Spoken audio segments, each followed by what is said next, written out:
Bismillah. Assalamualaikum warahmatullahi wabarakatuh.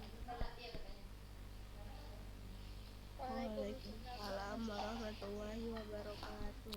Alhamdulillahirabbil alamin wassalatu wassalamu ala asrofil anbiya'i wal mursalin wa ala alihi wa ashabihi ajmain amma ba'du. Segala puji syukur kita ucapkan kehadirat Allah Subhanahu wa taala. Alhamdulillah pada pagi hari ini kita kembali dapat melanjutkan pembelajaran kita. Selawat serta salam kita hadiahkan kepada junjungan kita Nabi besar Muhammad sallallahu alaihi wasallam, kepada para keluarga, sahabat dan pengikut beliau. Semoga kita kelak mendapatkan syafaat di yaumil akhir. Allahumma amin. Ya anak-anak ustazah kelas 7, semuanya apa kabarnya ini? Alhamdulillah sehat ya. Ya, alhamdulillah kita sudah menyelesaikan ujian tengah semester ya anak-anak ustazah. Gimana hasil yang didapat? Memuaskankah? Tidak memuaskan? Hah? Kalau yang nilainya di atas KKM, di atas 75, ya memuaskan ya. Atau mungkin kalau nggak 100 nggak puas gitu ya. Nah itu ya, jika anak-anak ustazah belum mendapatkan nilai 100 ya, semoga nanti di semester, di ujian semester kita di bulan 6 ya kalau tidak salah ya. Nah anak-anak ustazah bisa mendapatkan nilai yang lebih bagus lagi, lebih baik lagi ya. Tentunya itu semuanya bagaimana? Ya tidak terlepas dari semangat anak ustazah yang terus giat dalam mengulang pelajaran. Ya anak ustazah, jadi kuncinya itu hanya satu anak ustazah dalam belajar ini. Rajin merojaah, rajin mengulang pelajaran, dibaca-baca lagi pelajarannya, difahami, dihafal, nggak ngerti ditanya, nggak ada yang lain anak ustazah. Hanya itu, dia yang nggak pintar pun bisa jadi pintar. Kenapa? Karena rajin mengulang pelajaran. Nggak ada yang lain, hanya rajin mengulang pelajaran. Lancar kaji karena diulang. Itu kan kata apa ya, peribahasa ya kan? Lancar kaji karena diulang. Ya begitu juga kita.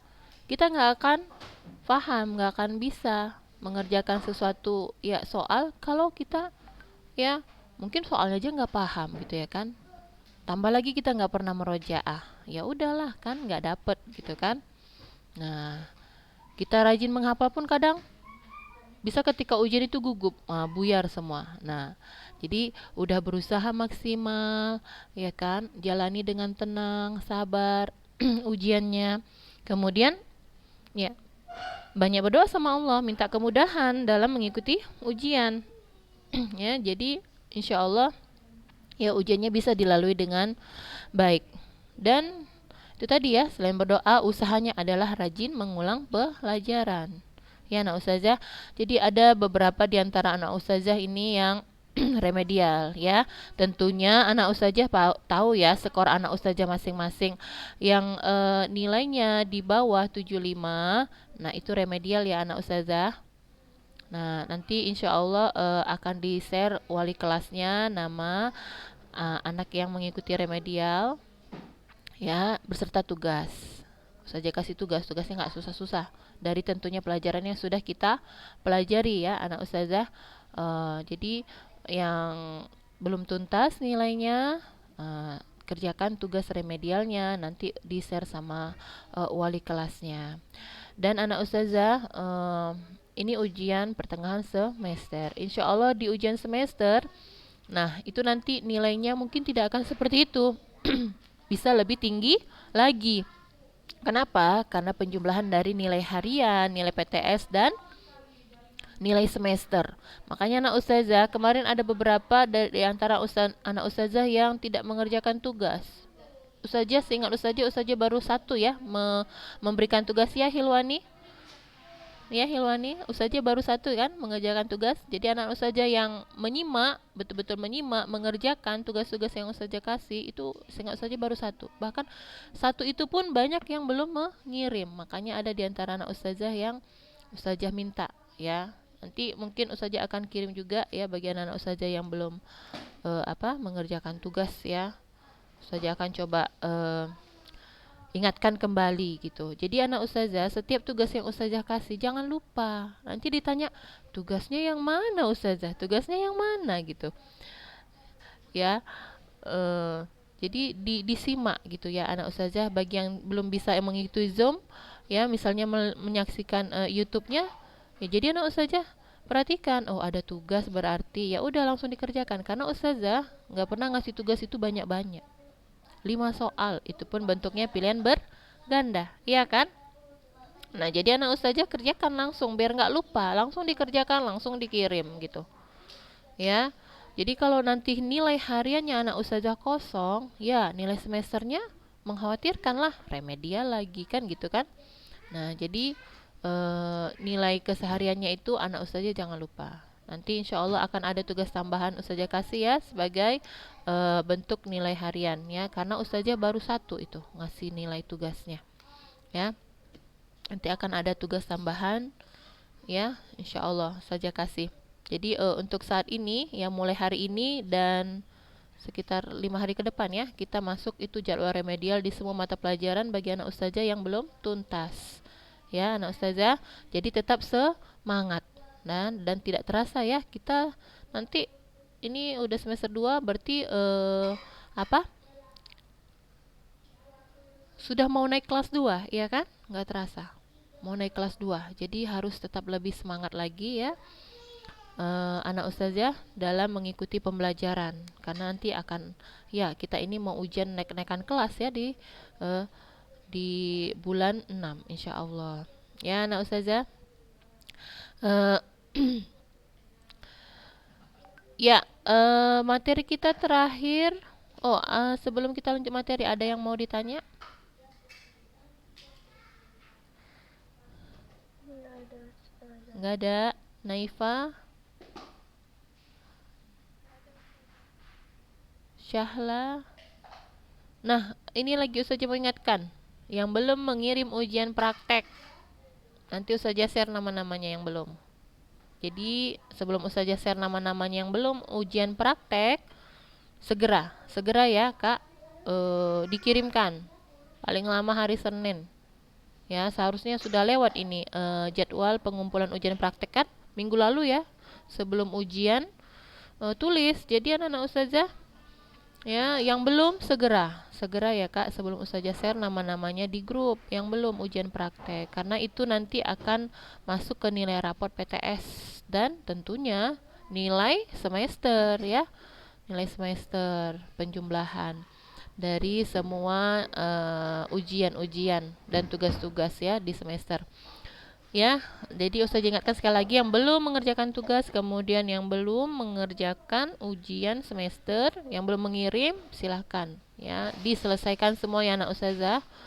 Ya, jadi jangan ada yang tertinggal ya. Ya, baik. Karena tidak ada yang mau ditanyakan lagi, kita lihat materi kita. Terakhir tentang apa? Syahla? Tentang apa, Kak? Materi kita? Ustazah sebentar ustazah. Siapa yang ingat? Renang gaya dada. Iya, bener. Renang gaya dada. Renang gaya? Iya, renang gaya dada.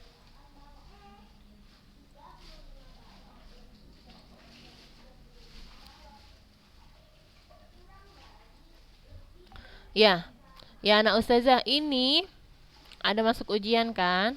Nah, sebelum ujian itu sudah ustazah kasih tahu anak ustazah dihafal ya. Renang gaya dada ini garis-garis besarnya kemarin saja bilang bagaimana cara pengambilan nafas ya kan? Cara membuang nafas, gerakan badan, misalnya sikap badannya bagaimana, sikap tangannya bagaimana. Nah, nah itu sudah ustazah kasih tahu. Makanya kemarin kan ada kan soalnya kan di ujian PTS. Nah, materi kita tentang renang gaya dada ini juga sudah selesai anak ustazah. Kalau di buku ini materinya panjang, ya kan? Panjang tentang teknik-tekniknya. Makanya kemarin ustazah kasih apa? Dalam bentuk video. Iya kan? Video YouTube, iya kan? Nah, itu lebih mudah anak ustazah memahaminya. Jadi dia lebih terperinci langsung kepada bagaimana teknik atau ya teknik lengan ya, cara penempatan lengan gitu, sikap lengan bagaimana, sikap kaki bagaimana, sikap dada bagaimana, cara pengambilan nafas bagaimana. Nah, makanya kemarin Ustazah kasih dalam bentuk video ya. Tapi kalau anak Ustazah mau baca-baca lagi di buku sama saja anak Ustazah ya. Materinya sama, hanya memudahkan anak Ustazah dalam menghafal gitu ya, menghafal, memahami ya, dan mengamati ya. Teknik disertai dengan ada gambarnya langsung. Nah, kalau dan gambarnya itu bergerak, jadi anak usaha tentunya lebih paham gitu, lebih mudah menyimaknya, ya kan, dibandingkan dengan di buku kita ini. Ya, di sini kan memang jelas juga ya di buku kita ini, cuma lebih jelas dari kemarin video yang Ustazah kasih karena dalam bentuk gambarnya itu bisa bergerak. Ya, anak Ustazah, untuk renang gaya dada tidak ada yang mau ditanya?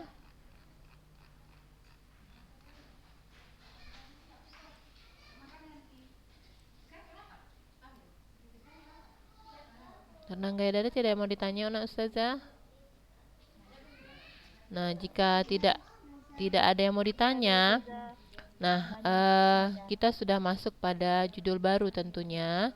Tapi sebelum masuk judul baru anak Ustazah, ini tugas yang kedua. Tugas yang kedua ya anak Ustazah, jadi diperhatikan ya. Nah, ini ada latihan dari bab 8. Ya anak Ustazah, dari latihan bab 8. Nah, Ustazah kasih soalnya dari sini aja. Nah, berapa soal? 5 saja. Ya, tulis soal dan jawaban. Ini ya. Latihan dari bab 8. Latihan dari bab 8. 5 soal saja. Ya, anak Ustazah. Jadi, ini dikerjakan di buku. Ya, soal dan latihan. Ya, Ustazah ulangi ya. Jadi anak Ustazah menyimak semua agar tidak ada lagi nanti Ustazah, mana tugasnya Kak? Kirim ya. Tugas latihan 1 belum Kak? Tugasnya belum. Ya. Jadi Ustazah nggak usah nagih-nagih lagi. Anak Ustazah harus ingat. Ya. Ini tugas kedua anak Ustazah. Karena Ustazah baru sekali ngasih tugas ya. Ini tugas kedua. 5 soal saja, 1 sampai 5. Ya. Nah, ini dikerjakan ya, dikumpul sampai kapan? Waktunya hari Minggu, panjang ya Kak. Intinya gini, anak Ustazah kirim aja, jangan gak kirim gitu ya, dikirim ya. Terus untuk yang remed, prioritaskan untuk tugas yang remedial dulu ya Kak. Untuk anak-anak Ustazah yang remed nanti di share. Nah, prioritaskan tugas remedialnya dulu. Hanya Ustazah cuma kasih 3 soal aja untuk yang remedial ya, 3 soal aja, nggak banyak-banyak anak Ustazah ya. Insya Allah nggak sulit dari materi yang sudah kita pelajari tentang senam lantai dan renang. 3 soal saja untuk anak ustazah yang remedial. Jadi untuk anak-anak ustazah yang sudah tuntas, nah segera dikerjakan ini ya. Jadi harus lebih pandai lagi dalam menggunakan waktunya ya anak ustazah. Nah, ini di hari Jumat hanya ada 2 pelajaran. Jadi jangan tunda-tunda tugasnya. Tunda-tunda untuk besok jika lapang ya. Langsung dikerjakan, langsung dikirimkan. Ya, ada yang mau ditanya? Ini ya, halaman berapa ini? 269. Ya, 1 sampai 5 saja. Ya, nah Ustazah. Baik, kita masuk materi ini. Perkembangan tubuh remaja. Ya, masih ada waktu sekitar 10 menit lagi ya.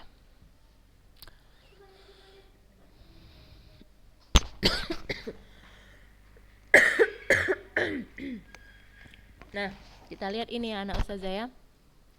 Jadi anak ustazah semua tentunya sudah punya ya buku elektroniknya, karena dari awal sebelum kita belajar penjas ya, ustazah sudah share ke grup untuk buku elektroniknya. Jadi tentunya anak ustazah juga bisa baca-baca ya. Nah, kita lihat bab 9 ini, perkembangan tubuh remaja. Ya, Di sini kita bahas tentang ya perkembangan tubuh remaja, ya tentunya di usia remaja, yaitu anak-anak usaha sekalian ya. Kita lihat di sini. Sejak lahir, jasmani seseorang terus tumbuh berkembang, baik dalam bentuk badan dan ukuran-ukuran badannya, maupun dalam daya kerjanya. Pertumbuhan dan perkembangan ini berjalan terus sampai seseorang menjadi dewasa, ialah pada umur sekitar 25 tahun.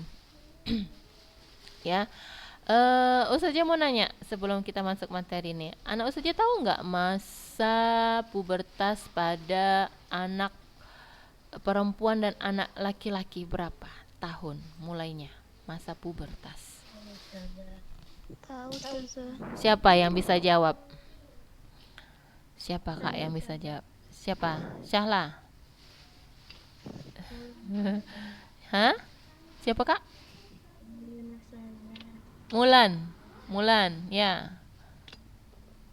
Umur berapa kak? Kalau anak perempuan berapa kak? Usia puberternya? Dari 9 tahun. Kecepetan. Sampai umur baliknya, mulai balik berapa? 9 tahun, 10 tahun. Ada yang lain? Belum pas anak ustazah.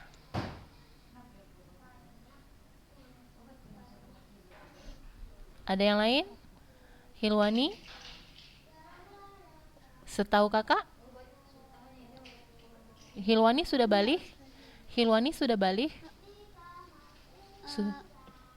Sudah balik? Itu kayak dapat bulan gitu ya? Iya, benar. Jadi anak-anak ustazah nanti di sini kita bahas ya, tanda baliknya seorang anak wanita itu tentunya ditandai dengan menstruasi.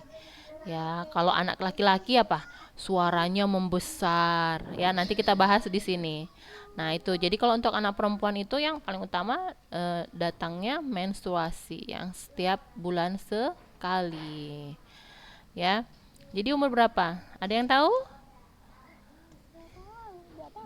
Enggak tahu. Yang lain? Siapa nih? Halo Ustazah. Ya, siapa kak? Fadlia Ustazah. Fadlia, iya kak. Dari umur 10 tahun sampai 15 tahun. Anak perempuan. Iya Ustazah. Panjang banget. Ya, ada lagi yang lain? Belum pas. Ustazah Siapa kak? Siapa kak? dari umur Berapa? Dan Hah? 9 tahun kecepetan loh kak baliknya. Ada yang udah 9 tahun udah menstruasi? Siapa? Di antara anak ustazah. Siapa? Siapa kak? 9 tahun udah menstruasi? 9 tahun? Siapa tuh? Ah? Aresya. Dari 9 tahun udah ya kak? Oh, masya Allah, cepet ya. Nah, kita di sini ya mungkin ada ya nak ustazah, satu dua orang mungkin ya di antara sebegitu banyak ya wanita, anak wanita yang puber ya, mungkin ada yang cepat menstruasinya, tapi 9 tahun itu termasuk cepat ya. Eh, jadi kita pandang secara umum ya, secara merata pada umumnya anak wanita itu pubernya ya atau ya baliknya itu diawali dari usia secara umum itu berapa? Ya 12 tahun. Berarti setidaknya SD kelas 6 itu ya, SD kelas 6 12 tahun sampai umur eh, 13 tahun. Ya. Itu dia pada umumnya itu. Walaupun mungkin ada, Ana 10 tahun udah ustazah, Ana 9 tahun udah ustazah. Nah, kita pada umumnya seperti itu kebanyakan ya anak ustazah. Walaupun nanti ada satu-satu yang bagaimana yang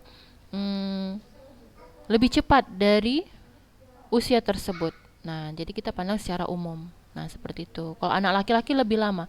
Jadi masa pubertas atau masa balik ya bagi anak laki-laki dibandingkan dengan anak perempuan itu lebih cepat anak perempuan. Anak laki-laki ini lebih lama lagi. Dari 13 tahun sampai 14 tahun dia masa pubertasnya. Oke, nanti kita bahas anak ustazah. Ya, bagus ya. Ya, sudah berani mengemukakan pendapatnya. Ya, nggak apa-apa, nanti kita bahas kembali di sini ya. Dia saja hanya sepintas saja menanyakan ke anak-anak ustazah. Ya, anak-anak ustazah, jadi masa remaja itu ya tentunya diawali dari masa balik sampai sekitar usia 25 tahun. Remaja kemudian ya 25 tahun ke atas itu sudah dewasa ya masanya. Tentunya akan ada perkembangan-perkembangan yang lain ya dari segi fisik, kemudian nanti psikologinya ya. Ya, akan tetapi perkembangan jiwa seseorang diantaranya ya perkembangan kecerdasan seseorang tidak berhenti dalam umur 25 tahun. Nah, kalau kecerdasan ya daya pikir seseorang itu anak ustazah tidak hanya sampai umur 25 tahun. Ya, dia akan terus berkembang ya daya pikirnya, kecerdasannya. Ya, nanti ya tingkat kesempurnaannya itu pada usia 40 tahun. Anak ustazah. Ya, tingkat kesempurnaan cara berpikir itu pada usia 40 tahun. Ya. Sebab perkembangan, nah kita lihat di sini tadi katanya tidak hanya berhenti dalam umur 25 tahun. Sebab perkembangan jiwa atau kecerdasan seseorang mungkin masih dapat berlangsung terus sesuai dengan kemampuan masing-masing, ya. Ya, anak usaha mungkin bisa merasakan yang mungkin dulu di SD itu belajarnya suka bagaimana? Suka enggak konsen, ya kan? Enggak konsentrasi. Tapi begitu di SMP kayaknya kok agak lebih mudah paham ya, gitu ya kan? Atau ada yang masih pelajaran apa ya dulu di SD enggak ingat sama sekali. Nah, di SMP mungkin hanya dapat gambaran sedikit saja tentang materi yang sudah diajarkan. Atau yang tentunya pasti mengalami perkembangan itu. Enggak mungkin cara berpikir kita sama dengan anak SD lagi. Ya, sesuai umur kita itu pasti mengalami perkembangan. Iya kan? Dulu SD nggak tahu nih materinya apa ya. Oh, ternyata udah pernah dipelajari dulu di SD. Ya, ternyata di SMP dipelajari lagi gitu. Makin paham tentunya gitu kan. Makin paham, makin mengerti. Kalau dulu di SD mungkin sekedar aja gitu. Atau sepintas lalu, nggak ingat gitu. Ya kan, pelajarannya tentu di SMP diulang lagi.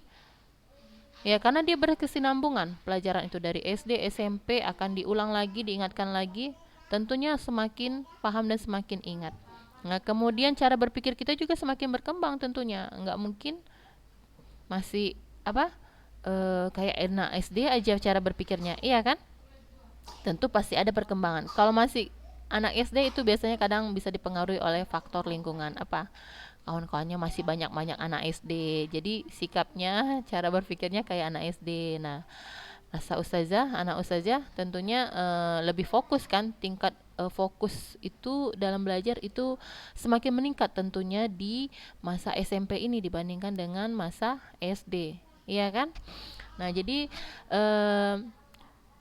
di sini ya terus berkembang tentunya, terus berkembang tingkat kecerdasan seseorang anak itu. Jadi anak saja juga bisa merasakan ya, dulu anak gimana ya waktu SD ya cara belajarnya ya. Ada yang memang kalau dia memang tingkat kecerdasannya itu tinggi, daya pahamnya, daya nalarnya tinggi, ya tentu dia ingat pelajaran SD itu semua. Ya, sampai SMP pun dia ingat. Ada yang mungkin sepintas lalu kan gitu kan? Karena kan tingkat kecerdasan seseorang itu berbeda-beda. Anak ustazah tidak semuanya sama.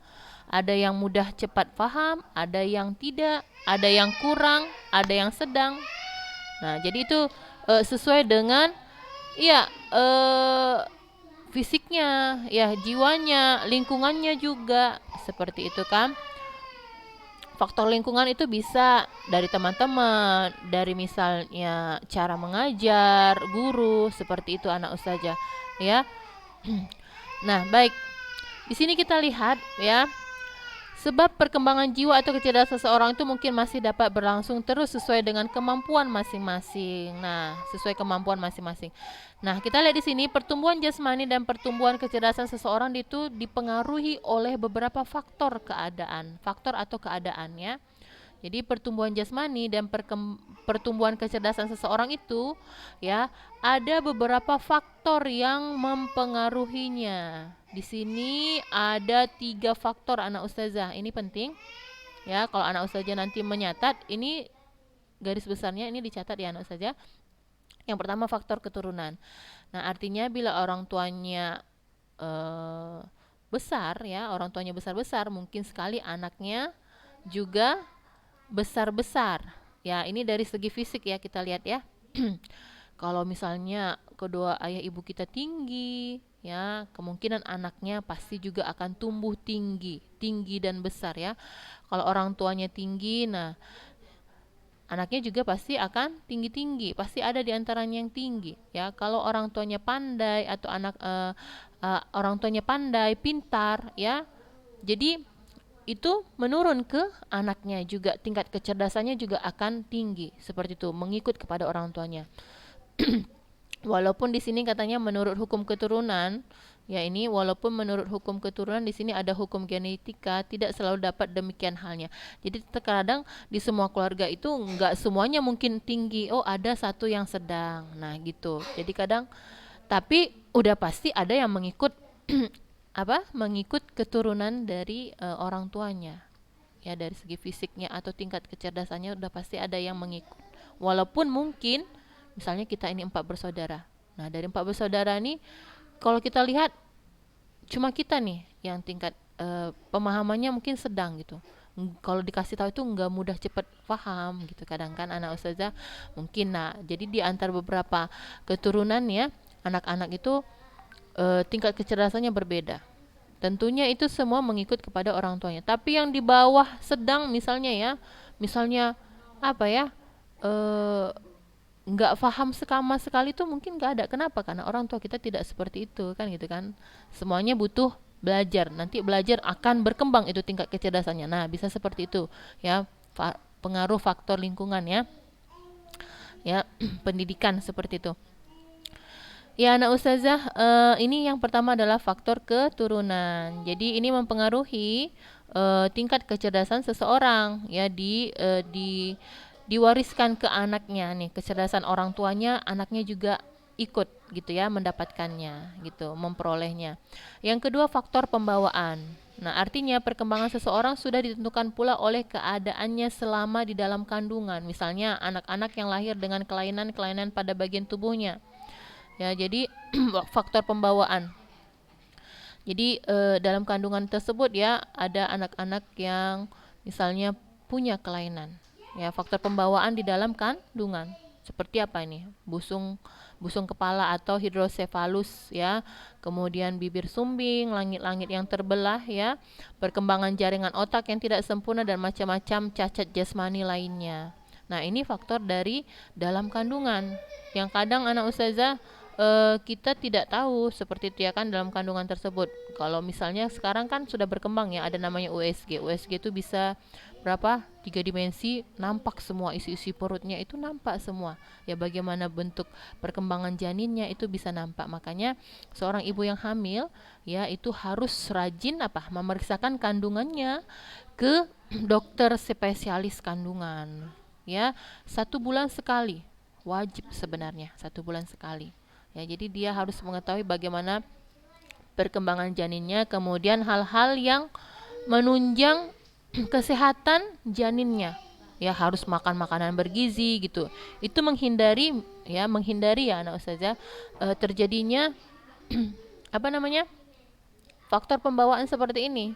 Nah, kalau misalnya mungkin sudah sepertinya dibilang dokter sehat, kita juga ya udah mengkonsumsi makanan yang sehat ya ternyata misalnya lahir seperti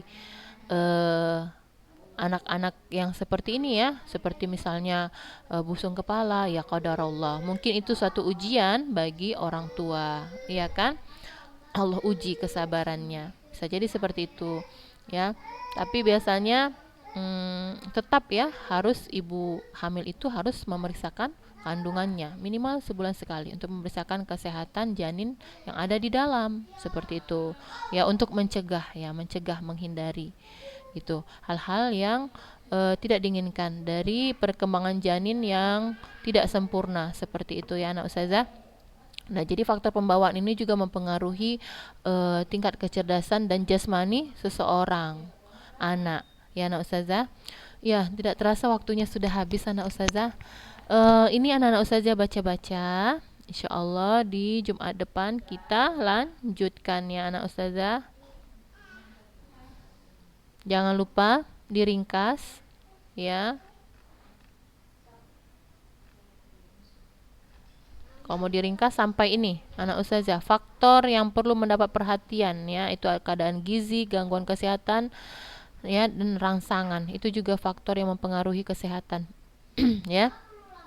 Kesehatan dan pertumbuhan jasmani dan kecerdasan seorang anak tentunya. Baik anak ustazah, kita cukupkan dulu sampai di sini ya.